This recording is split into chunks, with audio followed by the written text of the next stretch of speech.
서울 시내버스 파업이 이틀 만에 종료되면서 시민들의 출근길도 다시 안정을 되찾았습니다.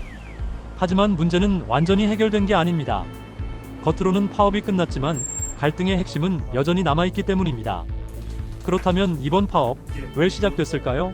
시간을 조금 되돌려 사태의 흐름을 처음부터 짚어보겠습니다. 서울 시내버스 노사는 지난해 상반기부터 계속 임금단체 협약 협상을 이어왔습니다. 쟁점은 통상임금이었습니다. 상여금을 통상임금으로 인정한 법원 판결 이후 노조는 그에 따른 임금 인상을 요구했고, 사측은 부담이 과도하다며 상여금을 기본급으로 포함하는 새로운 임금 체계까지 논의하자고 제안했습니다. 하지만 노조는 통상임금 소송은 법원에서 해결할 문제라며 임금 체계 개편 자체가 협상 대상이 아니라는 입장을 고수했고, 양측은 합의점을 찾지 못한 채 몇 차례 준법 투쟁과 파업 유보를 반복했습니다. 이런 상황에서 1월 12일 서울지방노동위원회가 중재에 나서며 1차 사후 조정회의가 열립니다.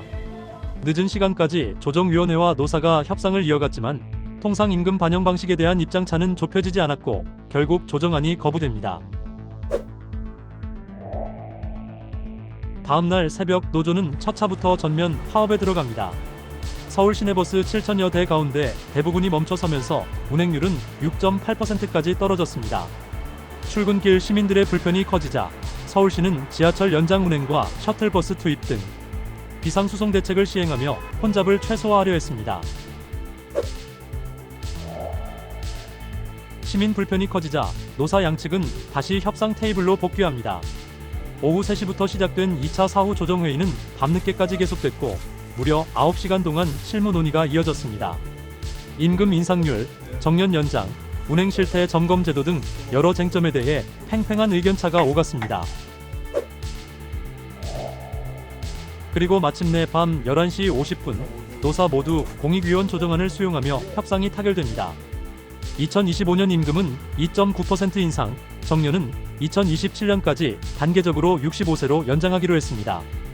운행 실태 점검 제도는 노사정 TF에서 추가 논의하는 방식으로 정리되면서 극적인 합의가 이루어졌습니다.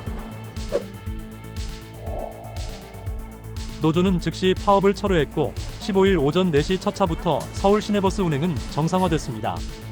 비상수송 대책도 모두 해제되며 도심교통은 이틀 만에 안정세를 되찾았습니다. 하지만 이번 합의는 임금체계 개편이라는 핵심 문제를 뒤로 미뤘습니다. 노사 모두 대법원 판결을 기다린 뒤 다시 논의하겠다는 입장이어서 파업의 불씨가 완전히 꺼진 것은 아니라는 평가도 나옵니다. 서울 시내버스 파업은 이렇게 일단락됐지만 향후 어떤 방식으로 갈등을 해소할지 지켜볼 필요가 있습니다. 재미있게 보셨다면 구독, 좋아요, 알림 설정까지 꼭 눌러주세요.